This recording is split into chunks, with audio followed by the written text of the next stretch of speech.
The Biden administration is confident the U.S. will have enough supply for every American over the age of 16 to be vaccinated in 2021. CDC Director Dr. Rochelle Walensky told our Tony DeCopel vaccine manufacturers say the federal government will have 600 million doses by the end of the summer. The CDC estimates just over 26 million doses of the vaccine have been administered thus far. That is out of 48 million doses that have been distributed. The president's chief medical advisor, Dr. Anthony Fauci, says getting people vaccinated quickly will lessen the impact of the emerging variants. The fundamental principle of getting people vaccinated as quickly and as efficiently as you possibly can will always be the best way to prevent the further evolution of any mutant, because when you do that, you prevent replication, and replication is essential for mutation. Mr. Biden is also defending his $1.9 trillion stimulus proposal. In a meeting with Treasury Secretary Janet Yellen, the president insisted his plan will help the economy grow and save lives.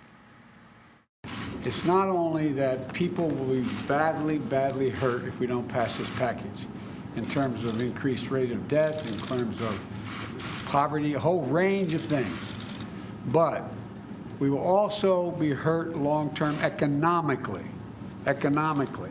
We need to make these investments so the economy can grow the remainder of this year and next year. The investments now will help the economy grow. It will not, in fact, put a drag on the economy as spending this money. It'll do the exact opposite. Let's bring in CBS News Chief White House correspondent Nancy Cordes. Hi, Nancy.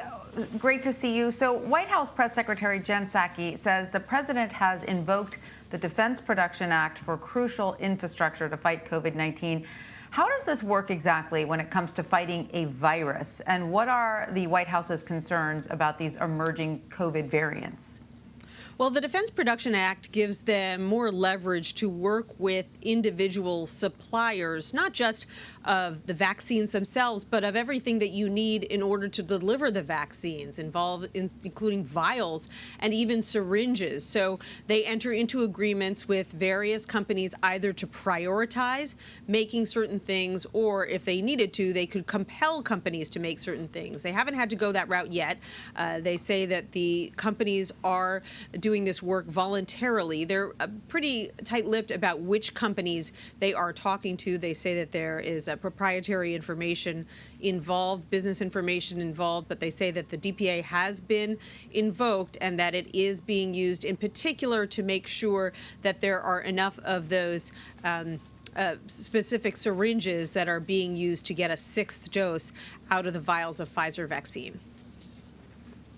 And Nancy, you also asked the press secretary about Mr. Biden's goal to get kids back to school in person within the first 100 days. Let's play your exchange. Dr. Fauci says the U.S. may not be able to meet that goal of reopening most K-8 schools in 100 days because of the trajectory of the pandemic. Given that, is the president going to adjust his goal of trying to get all these schools reopened in 100 days? Well, as we talked about a little bit yesterday, the president wants to not only reopen schools, he wants the schools to stay open, but he does rely on the guidance of his health and medical experts. And obviously, he's not going to do anything that is not safe and doesn't keep teachers, students, and our school districts safe.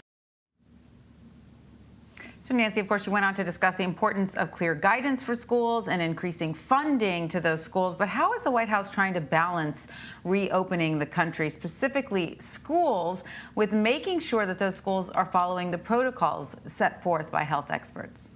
Right. Well, obviously, they're aware that there is nothing that parents want more than to be able to see their kids going back to school safely sooner rather than later. But it does appear to be something of a moving target for a few reasons. First of all, the pandemic is ever evolving, and that's the reason that Dr. Fauci said that you may not be able to meet that deadline and get even K-8 kids all back to school within 100 days, as the president wants, because this pandemic is evolving. There are new strains arriving on U.S. shores that are more contagious, if not more deadly, and that changes the calculus. As to the fact that, schools don't necessarily have all the resources that they need in order to reopen in a way that is safe and in a way that makes teachers feel comfortable. There are a lot of teachers unions around the country that are balking at the notion of going back to school this quickly. So the White House says that is an argument for passing its stimulus bill because it does include a lot of money to reopen schools. But it's clear that this 100-day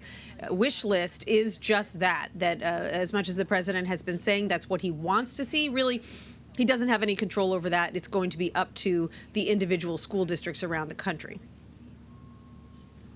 And Nancy, we are 6 weeks until crucial unemployment benefits are set to expire. But as we know from the last bill, you need that legislation in place a lot earlier than that, so there aren't the gaps in funding. Republicans want the president to break up his $1.9 trillion pandemic relief bill. Has the White House indicated that Mr. Biden is willing to accept a smaller package for the sake of bipartisanship, even if it means breaking certain promises like that $1,400 stimulus check? Right. Well, on one hand, the White House has said very adamantly that they are not thinking about breaking this package in two. On the other hand, they are saying that they are open to negotiation and that they recognize that some of the line items in this $1.9 trillion bill are going to have to change if they are going to get Republican support. So the bottom line is, yes, that is a total possibility that this bill could be broken into two, or that the price tag could just shrink as they leave some of the items in the bill on the wayside, perhaps the $15 minimum wage, for instance, or money for state and local governments. We're not there yet, but we do know that even as these bipartisan negotiations continue, Democratic leaders say they're already moving ahead with a larger package that they could try to pass on its own without any Republican support. It would be a really tight squeeze in the Senate. You would need all 50 Democratic senators to hang together. And that might be why the Vice President, Kamala Harris, did local news interviews in two very interesting states yesterday, Tanya. She spoke to local journalists in West Virginia and in Arizona, remotely, of course. And that is because the two Democratic senators who they're most worried about at this point are Kyrsten Sinema of Arizona and Joe Manchin of West Virginia. So they were trying to make a case directly to their constituents about why this bill is so important. So I'm guessing that those two Democrats aren't part of the dozens of House Democrats who want the president to include recurring cash payments in the relief proposals.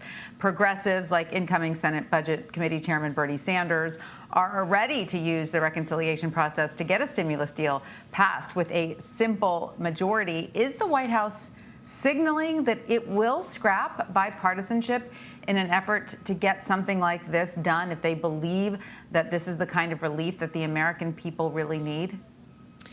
No, the White House has not turned its back on bipartisanship yet.